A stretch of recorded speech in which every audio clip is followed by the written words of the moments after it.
I just hold it for the day. That's And great. then after that, I just withdraw 900 and change and left it back with like $100 or $70. Please note, any information herein is not intended, nor does it constitute financial, tax, legal, investment, or any other advice.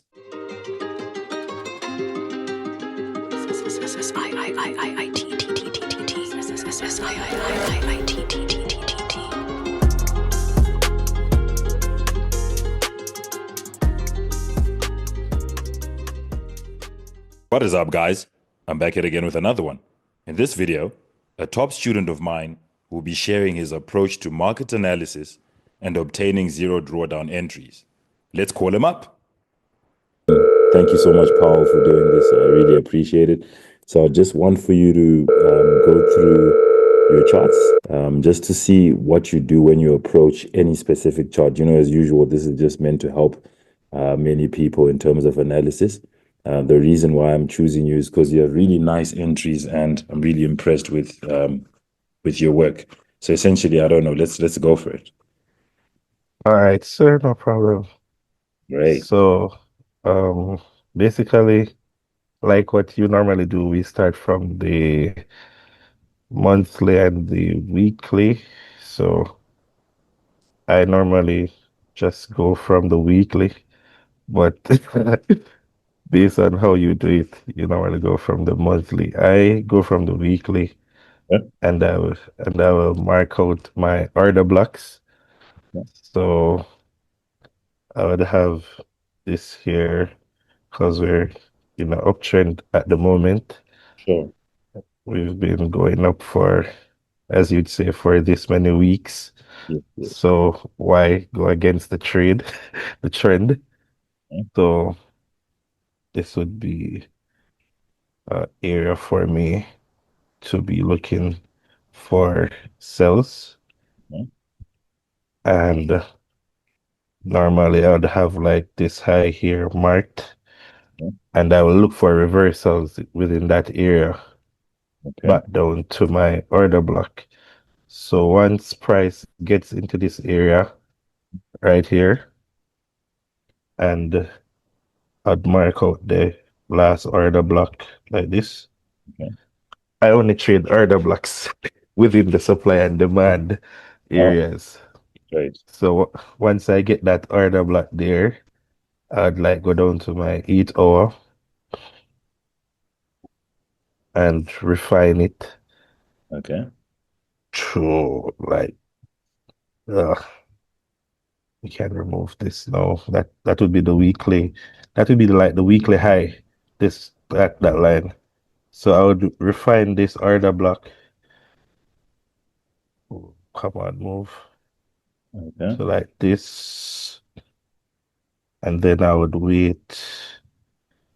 Then I would go down to my 4 hours, Mhm. same order block, 1 hour, and then from here now, um, as you as it is in the playbook, we mark out going into the zone, Mhm. and then I'd wait on the break of the trend line. Okay. Then I'd mark out this order block here on the 1 hour. Okay. Once that breaks, or once it comes back into that order block, Yeah. being honest, this would be my setup right here. I'll be waiting for it to come back within that imbalance. If Yeah. it doesn't, if it doesn't, then I see price moving away. Once again, I will mark out that going into the order block. Mhm. And then if price doesn't go back to my imbalance, that's where I start to use the the daily scalping strategy, where I look for entries of the break and retest of the support and resistance. So if all of that misses, I'll be looking to enter from right there, Okay. from there. So that's how I get my entries and how I speculate where I enter from. Okay, that sounds really good. But a question. So, for instance, on this chart, This how way. would you maybe get a key point of interest for future references, like where you would want to look for a trade on the step index right now? Could you take us through a quick analysis on what you'd wait for, what you're waiting for, essentially, what you want to see, something that would make you say, okay, I'm going to enter a trade. All right, so back to the daily. So price has been slightly in a price is in an uptrend. Yes. So price is moving up. So like I said, supply and demand trader. Mhm. So based on what I would do is I would look at where the last momentum is coming from. Okay. Hold on, let me just clean this up a bit. So on this daily chart, I would have two zones. I'll be looking at this order block right here for my buys. Right. And if price violates that order block, I'd be looking at this order block because this order block wasn't tested in the past. Brilliant. Okay. And then from there, I'd go back down to my 8 hour Mhm. and then I would refine this and I would mark the imbalance. I'd mark the imbalance on the 8 hour, Okay.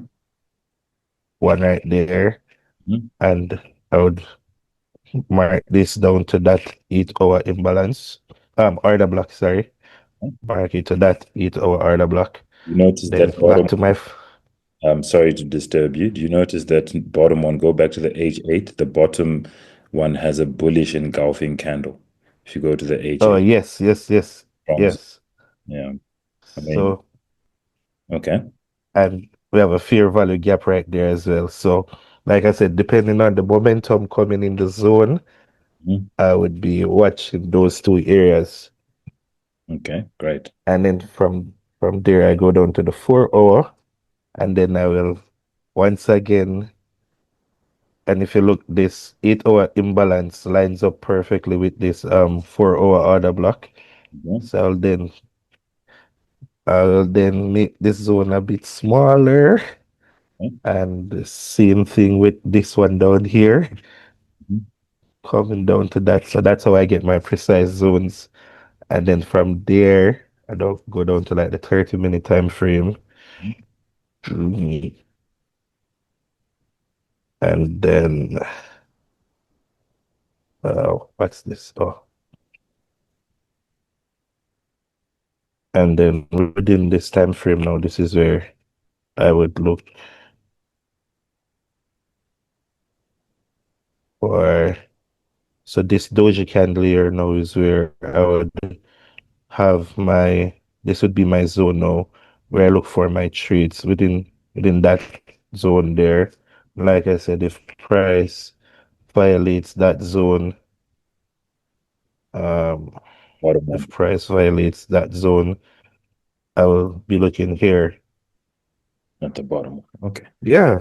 So, okay, I know someone in the world out there is asking, fair and fine, but what happens then? Price has reached my zone. What do you typically look out for before you? Because you see, it's a good speculation. I love your zone. There's obviously past demand from those zones. But now, what makes you pull the trigger? What makes you say, okay, fine, the market is here. I'm pressing the buy button. What would you want to see? I know you said you use order blocks, but is there anything else? I'm just trying to put you in a live scenario just to tap into what it is exactly that you look for. All right. So once price get into my zone, I wait for what you would call the the second leg entry. So I want price to react from the zone, pull back into the zone, Mhm. and then I am going to wait on the second candle in my direction to enter. So sometimes if I'm entering aggressively, I will enter off the first leg, Yes. put my stops below the zone, and then wait for it to push out and then come back again. Then maybe I'll add some more entries Okay. and then wait for it to fly. If not, I am getting out like immediately because after the second leg, all my entries are either at break even are just a little above the entry um price.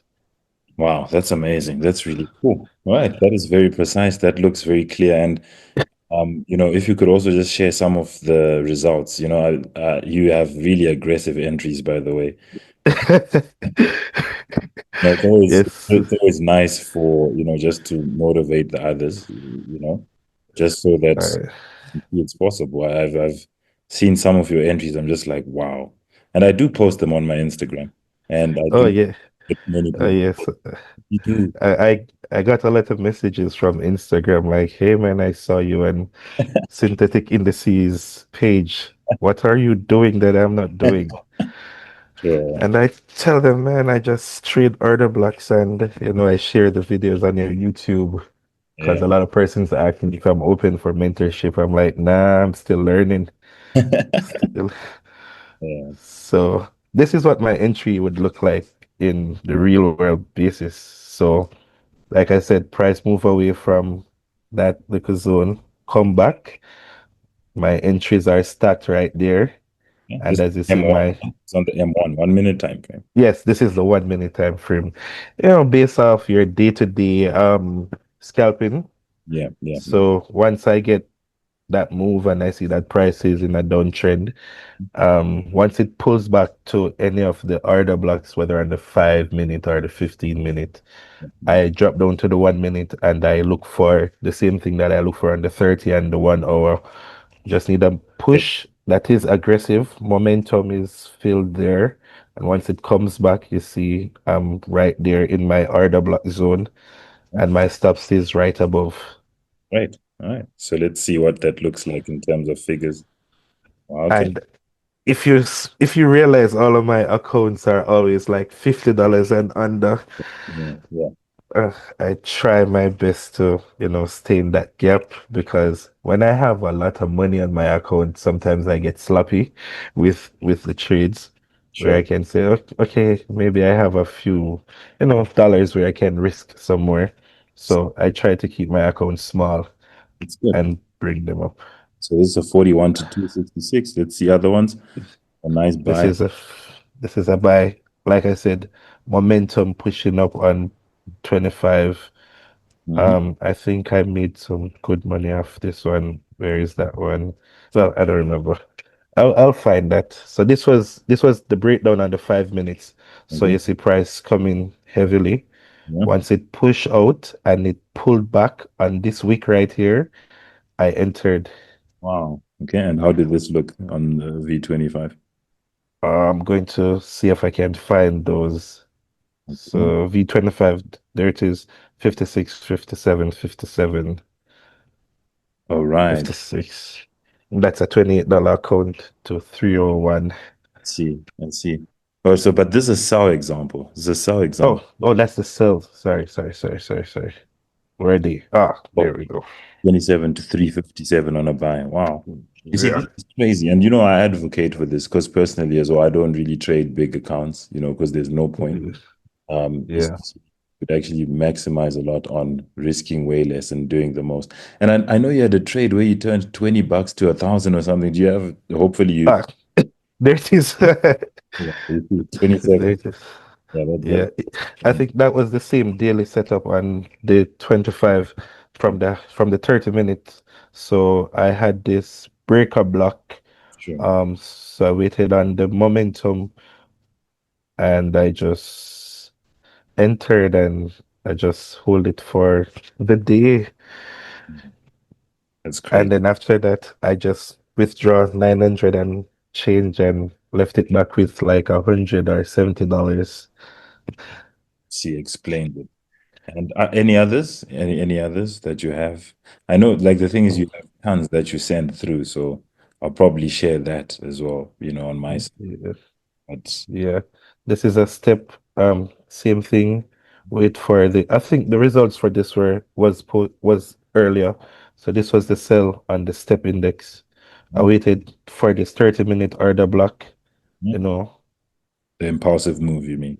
impulsive. Yeah. So I waited for it to come back to the order block Yeah. and you know, there it is, $4 to 100.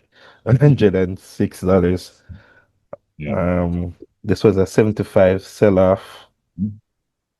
$4 again to 173. Yeah, yeah, crazy. This is so impressive in terms of entries. It's really, it can give one a strategy to just know exactly when to get in and do what needs to be done, and then you leave, you know? Yeah, this was super sniper as well because this was based off the um daily strategy as well, scalping strategy, where I waited for a price Scalping to come master, within this zone. scalping, is it the scalping masterclass or the daily candle strategy?